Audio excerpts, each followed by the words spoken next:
and gentlemen, welcome to the channel.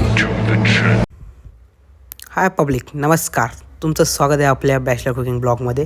तर आज आम्ही सगळे बॅचलर बॉईज बनवणार आहे छोले मसाले. तर या छोले मसाल्यांमध्ये सगळ्यात आधी आम्ही कांदे वगैरे जे पूर्णपणे तेलात आम्ही फ्राय करून घेतले. याच्यात आलं लसूणची पेस्ट वगैरे सगळं ॲड करून दिलं आणि प्रॉपर असे गोल्डन झाल्यानंतर याच्यात आम्ही थोडेसे मसाले टाकून याची जी आहे ती आम्ही ग्रेव्ही तयार अशी करून घेऊ.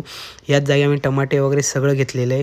ते टमाटेही आम्ही याच्यात आता ॲड करून देऊ. सॉटे मसाले, छोले मसाला वगैरे आपले घरचे मसाले आणि पूर्ण जी ती भाजी बनवूया. दही पण आणली आहे, दही पण घेऊया थोडी. डन.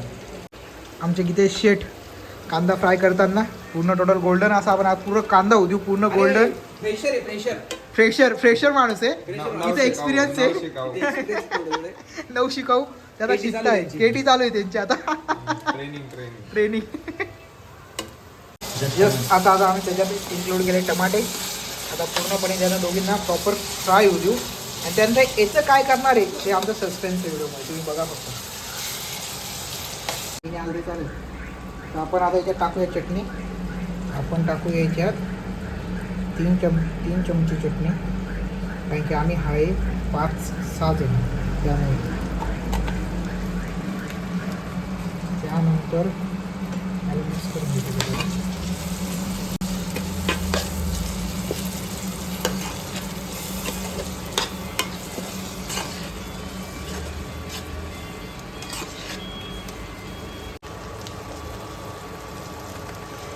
त्यांना टाकू आपण त्यात अर्धा चम्मच हळद, कारण की ऑलरेडी आम्ही आपलं हे शिजवताना छोले शिजवताना हळद टाकलेली त्यामुळे. त्यानंतर टाकू आपण आपला घरचा मसाला 2 चम्मच.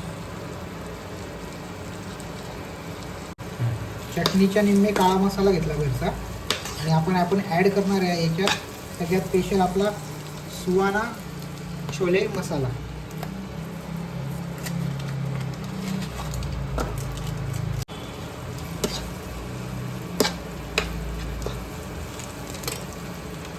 सुहाना छोले मसाले त्याने छोल्यांची आपली ही वेगळीच चव येते. ट्राय तुम्ही करा, सुहाना छोले मसाला मस्त आहे ऑल टाईम. त्याची टाकली आम्ही 1 पुडी. नंतर जर थोडा लागला आम्हाला टेस्ट केल्यानंतर आम्ही त्याची चवीनुसार छोले मसाला ॲड करू. मस्त असा टेक्स्चर आला आहे आणि कलर आला आहे त्याला आपल्या घरच्या मसाले आणि चटणींमुळे. आपल्याला आपण थोडं सुटू देऊ तेल आणि त्यानंतर करू पुढची प्रोसेस. त्याला थोडं आता हे ॲब्झॉर्ब होईल. आता प्रॉपर आणि मस्त असं तेल आमच्या भाजीला सुटलेलं आहे. तर आम्ही आता या सगळ्या गोष्टींना आपल्या मिक्सरमध्ये ग्राइंड करणार आहे. तुम्ही याला इथंही थोडं स्मॅश करू शकता आणि भाजी तुम्हाला खायची असेल तर खाऊ शकतात. पण आता ज्या पद्धतीने आम्ही स्मॅश करणार आहे त्यात एक वेगळा मसाला आहे, वेगळा मसालेदार. आणि तो जो मसाला आहे तो भाजीत घालण्याची जी चव आहे त्याने खूपच मस्त येते. तर आपण सगळ्यात पहिले यांना पूर्ण असं स्मॅश करून घेऊ. चलो.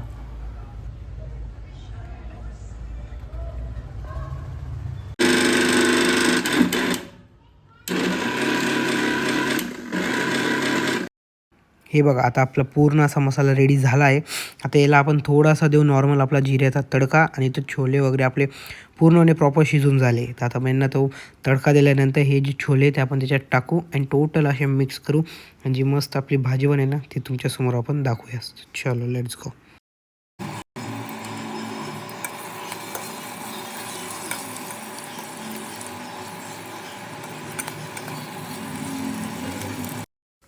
आता प्रॉपर याच्यात आपले मसाले पूर्णपणे ॲड होऊन गेले. तर याच्यात आपण काय करू, पूर्ण मसाले ॲड झाल्यानंतर हे तुम्ही असंही डायरेक्टली खाऊ शकतात. तर ही एक नंबर लागतं. आपण याच्यात थोडं आता नॉर्मल आपलं गरम पाणी आणि एकदा ते प्रॉपर असं गरम पाणी सोडलं गेलं जी भाजीला उकळील आणि त्यानंतर जी भाजीचा जो असतो आपला सार वगैरे येईल ना तो एकच नंबर असेल. तर ते टाकूया आणि मसाल्याने जे दिसते ना भाजी, हा लाजवाब. आणि आपण आता टाकूया गरम पाणी. फायनली आमची भाजी बनली. हे बघा, फुल एक नंबर असं स्ट्रक्चर आलेलं आहे. So let's go. आता फायनली आम्ही सगळे पोरं एन्जॉय. तो बघा तो डन.